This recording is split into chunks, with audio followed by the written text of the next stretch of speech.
트로트 가수 김호중, 성악 기반의 트로트 가수 김호중에 대한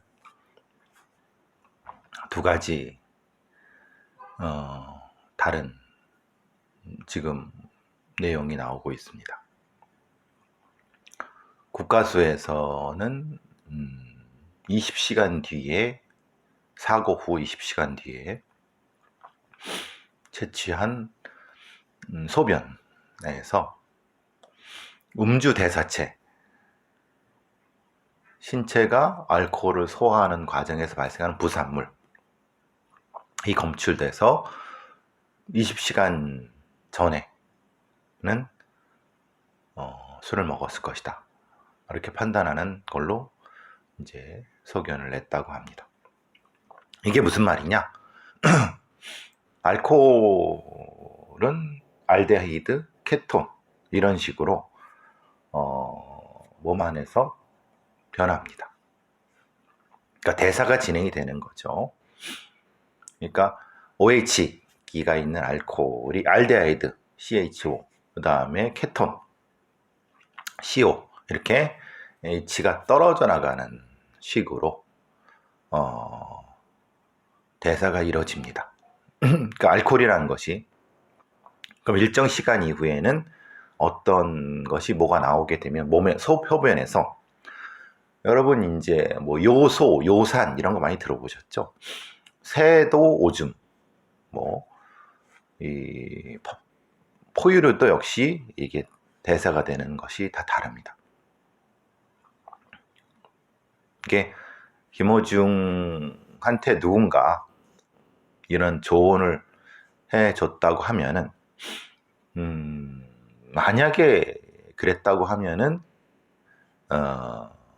이거는 바보죠, 바보. 오히려 물을 많이 먹거나, 아니, 그게 아니라, 사실, 그렇게 하면 안 되죠.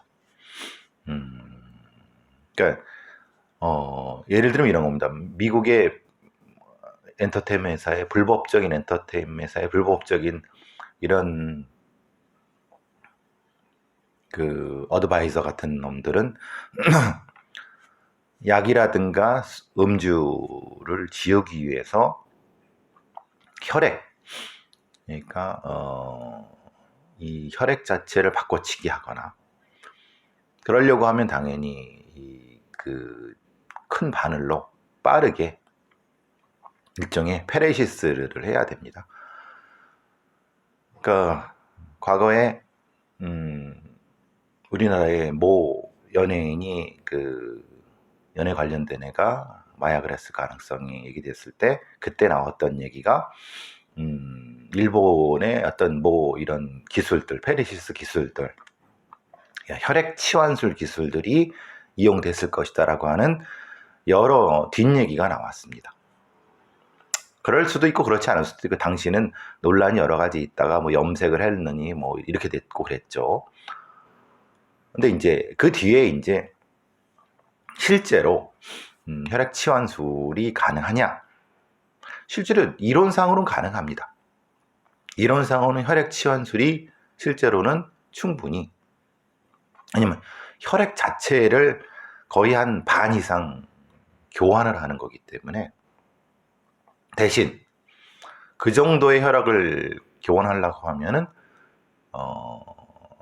시설, 페레시스 기계가 있어야 되고, 전문 의료진이 있어야 되고, 또 그만큼의 자기 혈액 혹은 안전한 자기 혈액이라든가, 아니면 이런 혈액형이 맞는 그런 혈액이 있어야 되거든요.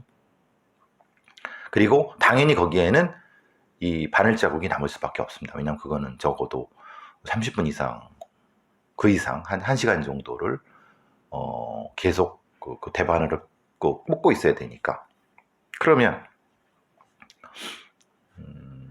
그거는 숨길 수가 없는 거죠, 대바늘. 물론 거기에 다쳤다고 해서 거기에 화상 자국이가, 그래도 안에 혈관 자체의 상처는, 찢어진 상처는 당연히 거기 혈관이, 바늘이 들어간 건 사실은.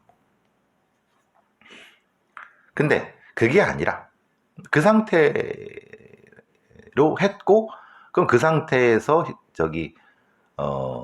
피를 뽑은 것이 아니라 소변을 했다고 하면은,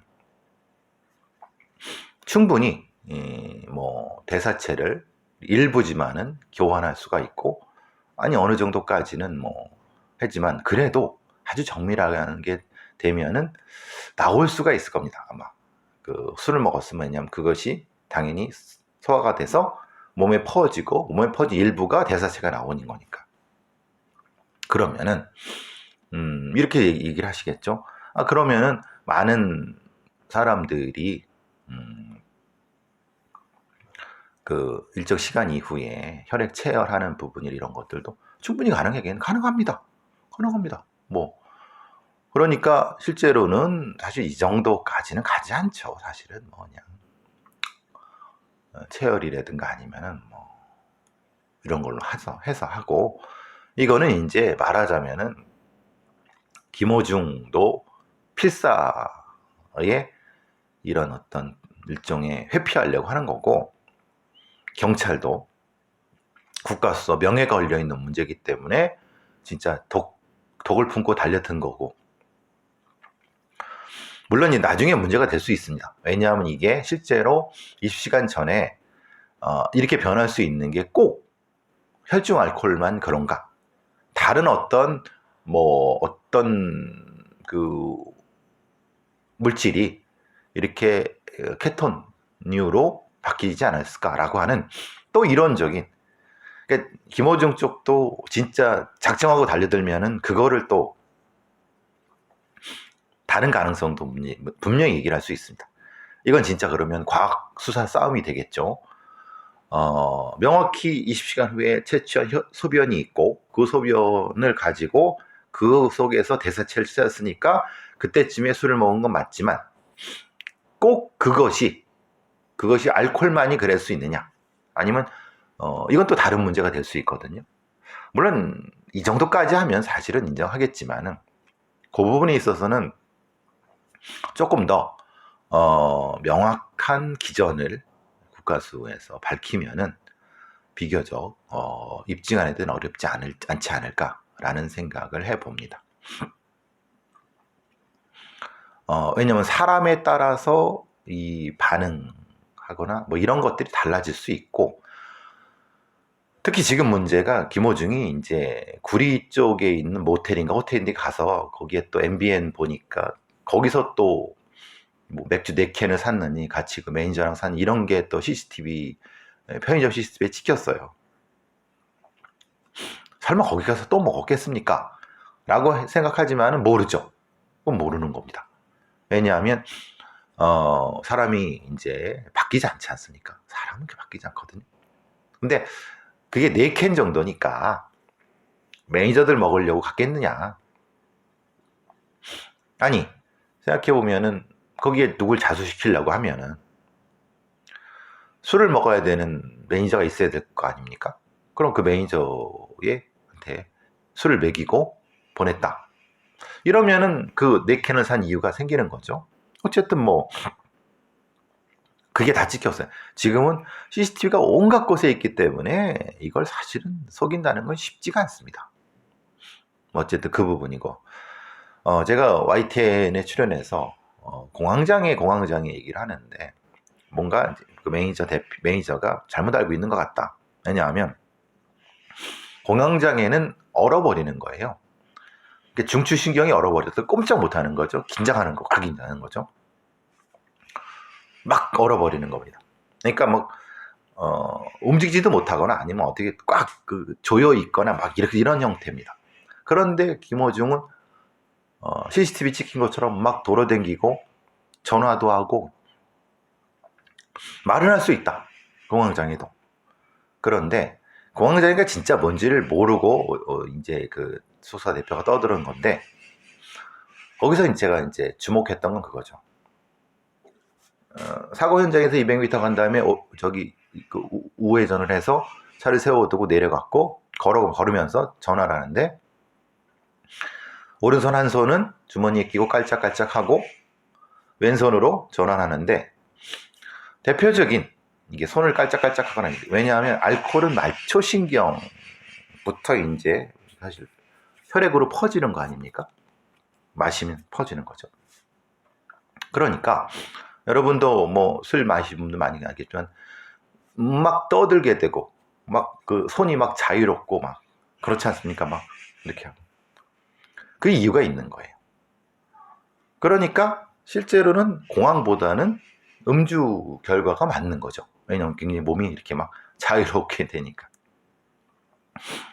근데 그것도 역시 사람에 따라서 달라질 수 있죠. 왜냐하면 얘는 공황장애가 실제로는 특이한 공황장애라 그래서 막 돌아다니면서 떠드는 게 공황장애다라고 하면은 또 그거 가지고 또 의학적인 또 소견이 되겠지만은 대체적으로는 그 정도까지 우길 정도까지는 아닐 겁니다.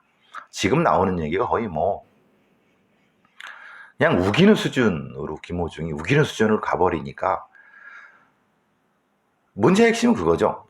술을 마셨느냐 안 마셨느냐죠. 그러니까 공황 장애가 있었느냐는 그 부딪힌 그러니까 차를 그 사고를 낸 이유가 공황 장애 아니 그러니까 사고를 낸 것이 아니라 사고를 내고 공황이 와서 그렇게 했다고 도망갔다고 하는 도주 미조치의 이유를 공황으로 얘기한 거니까 실제로는 공황이 있거나 안건 사실 상관없습니다. 왜냐하면 공황이 있어도 도주할 수 있고 공황이 없어도 도주할 수 있으니까 그거는 핵심적인 부분은 아닙니다.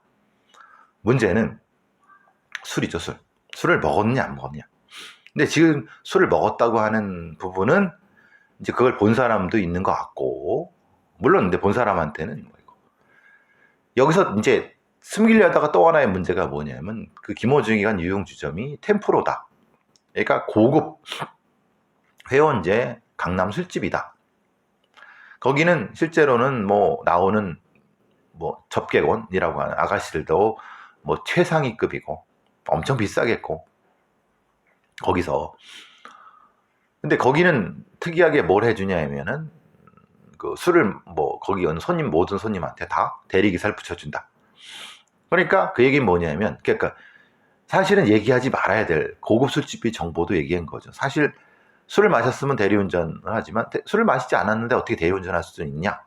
아니 그게 아니라 거기는 원래 고급이기 때문에 대리운전을 붙여준다라고 하니까 안 해도 될 얘기를 정보를 TMI를 내준 거죠. 아 쟤는 진짜 대한민국에서 아주 소수 중에 소수 진짜 최상위급에 있는 그 아가씨들이 나오는 접객원이 나오는 데를 저렇게 아무런 그런 생각 없이 다니는구나.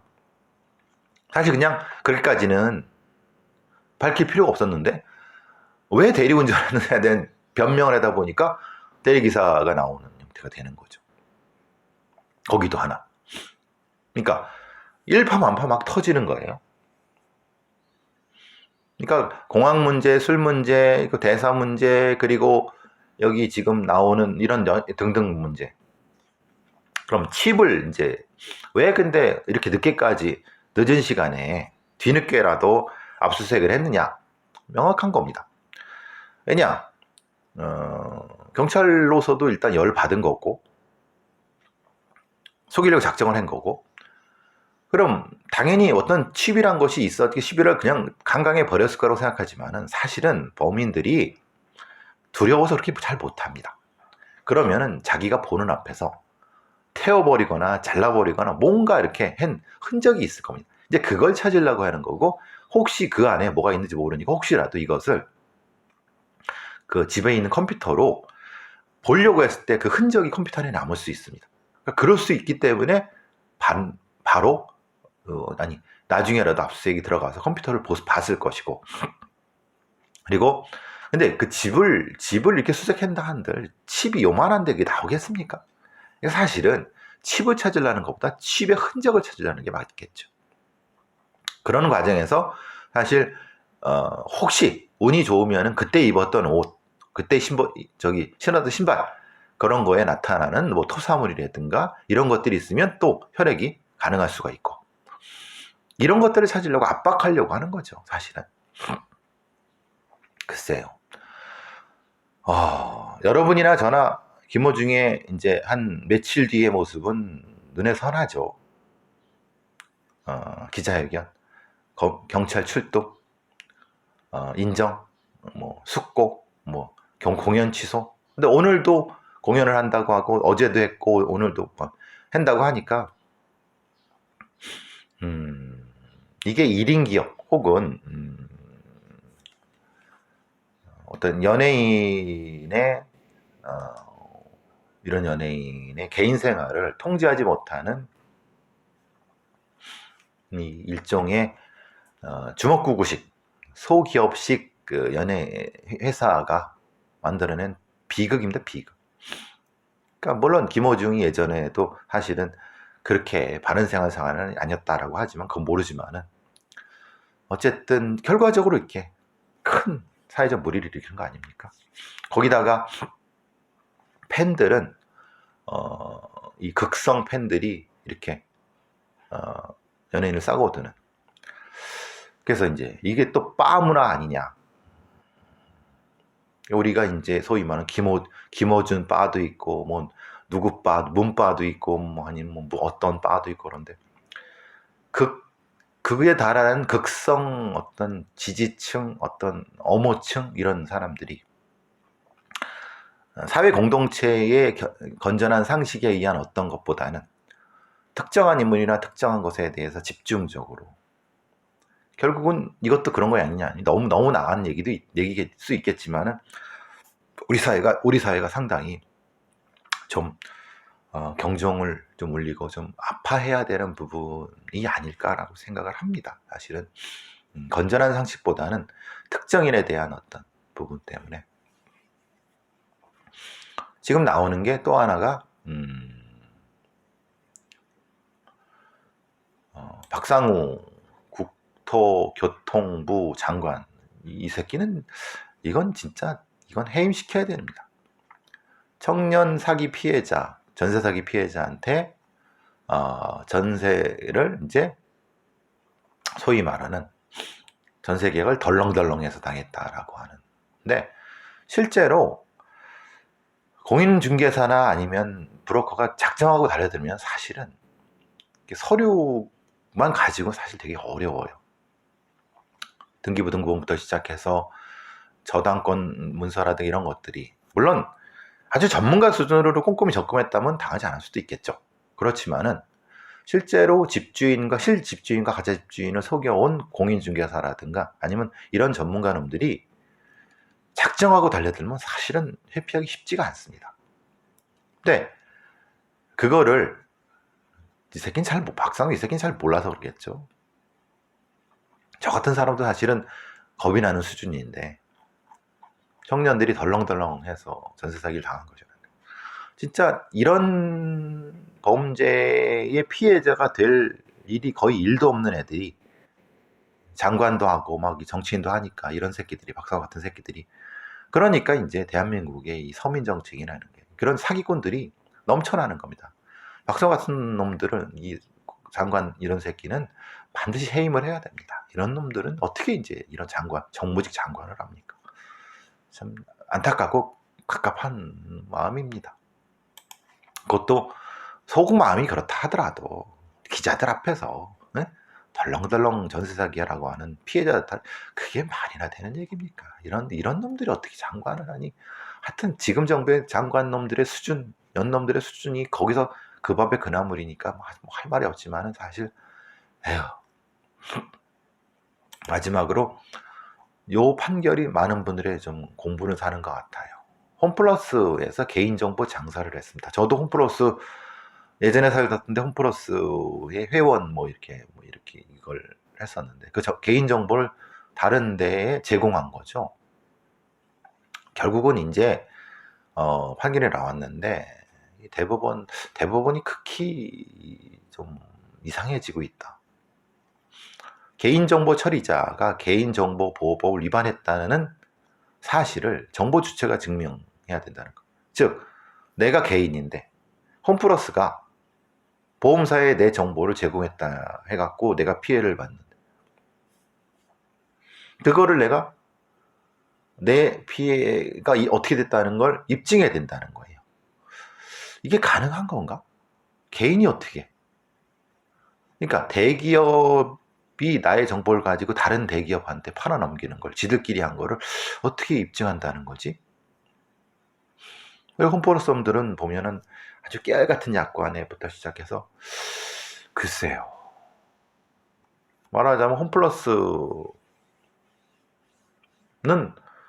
보험회사들한테 개인정보를 판 거예요. 개인의 정보를 이 동의를 받지 않고, 동의를 받아서 아주 그냥 눈에 보이지 않게 받아갖고, 글쎄요. 이런 판단이 실제 말하는 법률가적 판단, 황색 신호선에서의 그 신호 위반 부분. 그러니까 대법원이 너무 이제 법률가 위주로 바뀐다고 하는 것이, 대법원 판사들이 극사실주의의 판사들 중심으로 바뀐다는 게 이런 어떤 문제가 있는 것 같다는 생각이 들어요. 대법관들은 적어도 변호사 자격이 없는 사람이 3분의 1, 저는 한 반 정도라고 생각해야 되는데, 사회적인 감각이 없고 법률적인 것만 판단하려고 하는 그런 애들만 있으면 사실은 문제가 크죠. 어쨌든 이 부분은 조금 더 우리가 좀 고민을 해봐야 되는 부분입니다. 대법관의 구성, 그리고 판사들의 어떤 채용, 판사들의 자격, 이런 것도 꼭 법만 공부한 놈들이 판사가 되는 그러면 안 된다고 생각하거든요. 특히 대법관은. 어떤 그런 생각을 했습니다.